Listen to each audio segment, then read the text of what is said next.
आत्मदर्शी बाबा नगीना साहब जी के द्वारा रचित अद्भुत ग्रंथ वेदांत वचन। भगवान अब यहाँ से आगे ले रहे हैं।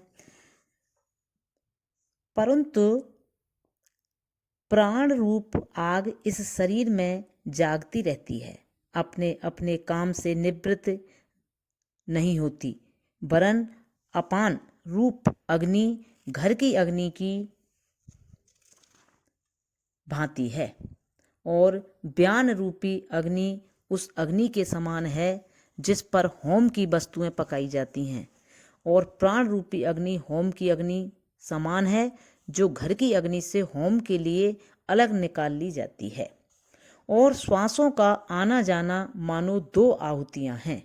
वह जो आहुति करता है सामान है, मन मानो यजमान है, समान है, मन मानो यजमान है। उदान इस होम का प्राप्तव्य फल है, क्योंकि वह नित्य इस यजमान को ब्रह्मलोक ले जाता है जो सुसुप्ति है।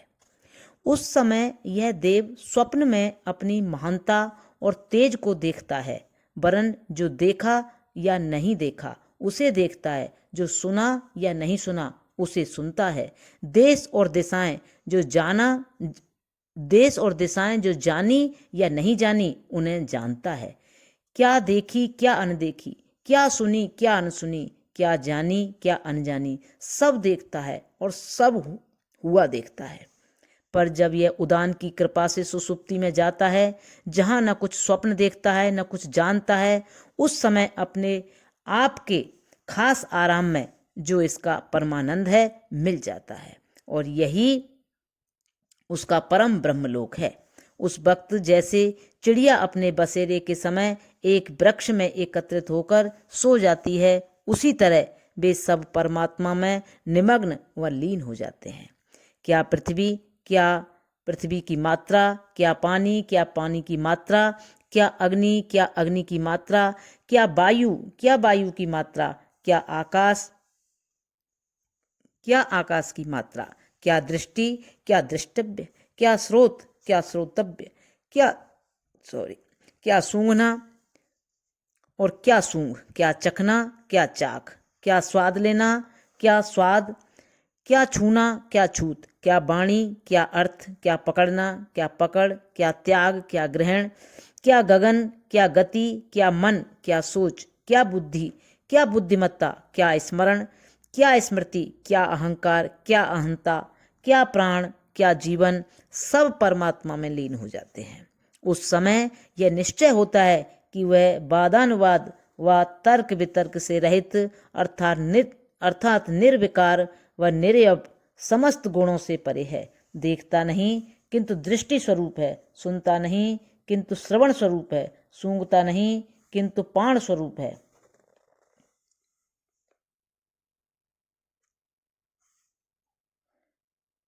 अतः जो उसे जानता है,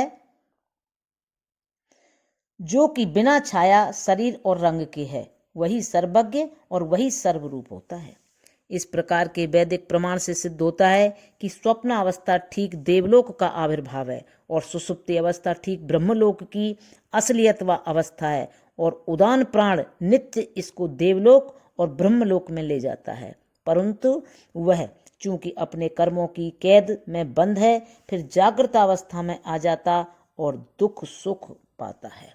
परंतु जब यह शास्त्र नियमानुसार कर्मों को करता रहता है, तो मृत्यु के बाद वही उदान उसको देवयान सड़क पर रूप प्रतिरूप में पलटता हुआ सूर्य में ले जाता है और वहां से देवलोक में पहुंचता है, जहां सत्य संकल्प हो जाता है। वरन जिस प्रकार मस्तिष्क से हृदय कमल में वह नित्य जाता है, उसी तरह देवलोक से उस चंद्रलोक को जो प्रजापति का मुख्य हृदय है जाता है, और उसके बराबर हो जाता है और प्रजापति में एक हो जाता है। यही कर्मकांड की अंतिम उन्नति है।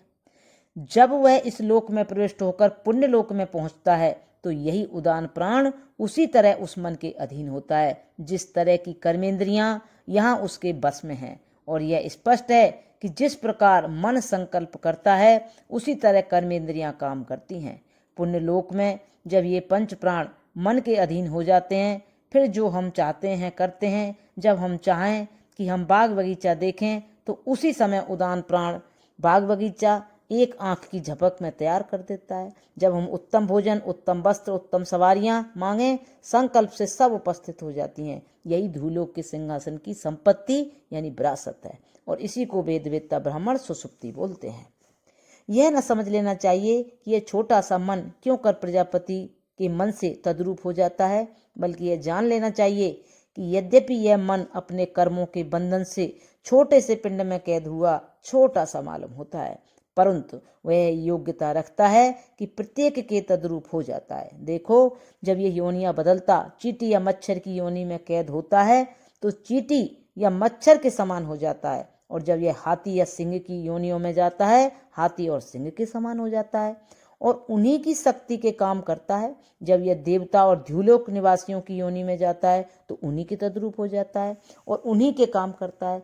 अधिक क्या कहें, वह सब के समान हो जाता है, वरन प्रजापति में मेल पाता प्रजापति हो जाता है और सब में सब कुछ हो जाता है। इस समय भी यद्यपि कर्मों के भोग में फंसा हुआ है तो भी आंख कान से निकलता धरती और आकाश और जो कुछ उसके बीच में है सबका तद्रूप होता सबको देखता है। स्वप्न में जाता हुआ ऐसी नाड़ी से जिसका अत्यंत सूक्ष्म छिद्र है ब्रह्मांड रूप में फैलता है और स्वरूप होता है, सब रूप होता है। इस प्रकार के ब्रह्मांड रूप में फैलता और सब रूप होता है। इस प्रकार के अनुभवों से बुद्धिमान मनुष्य जान सकता है कि वह भूलोक यानी मर्त्य लोक से नहीं अपितु अमर लोक से है और प्रजापति का पुत्र प्रजापति रूप है। अपने कर्मों के भोग से मानवीय रूप में आया कुछ दुख भोगता है और उसी तरह वेद शास्त्र की शिक्षा में दिया जाता है। जिस तरह एक राजकुमार भी जब तक युवक नहीं होता शिक्षकों के बंधन में रखा रहता है, फिर जब समय आता है राज्य की शिक्षा पाता है और फिर पिता का उत्तराधिकार पाता है तो फिर राजगुरुओं के हाथ में नहीं रहता। इसी तरह यह मन भी जब तक कर्म भोग के बंधन में है वेद शास्त्र और ब्राह्मणों के बंधन में शिक्षा पाता है, परंतु जब यह शास्त्रीय सिद्धांतों की शिक्षा पाता है और सत्कर्मों तथा शास्त्र आज्ञाओं पर चलता है तो मृत्यु के पश्चात देवयान सड़क पर चलता आकाश के सिंहासन का स्वामी हो जाता है और सत्य संकल्प हो जाता है। जितने सुख के भोग हैं उसको मिलते हैं, दुख को स्मरण भी नहीं करता वरन वे नितांत विलुप्त हो जाते हैं। हे भाइयों, क्यों अधिकारी होकर उस सिंहासन की इच्छा नहीं करते, बल्कि अपने कर्मों को ठीक करो और मानुषी बुद्धि को दूर करके शास्त्रीय विश्वास तथा कर्मों को दृढ़ करो। मानुषी बुद्धि को दूर करके शास्त्रीय विश्वास तथा कर्मों को दृढ़ करो, अन्यथा मनुष्य की भांति मरोगे और राजकुमारों में से एक के समान गिर जाओगे। प्रणाम भगवान। अब यहाँ से आगे कल लेंगे। ओम शांति शांति शांति।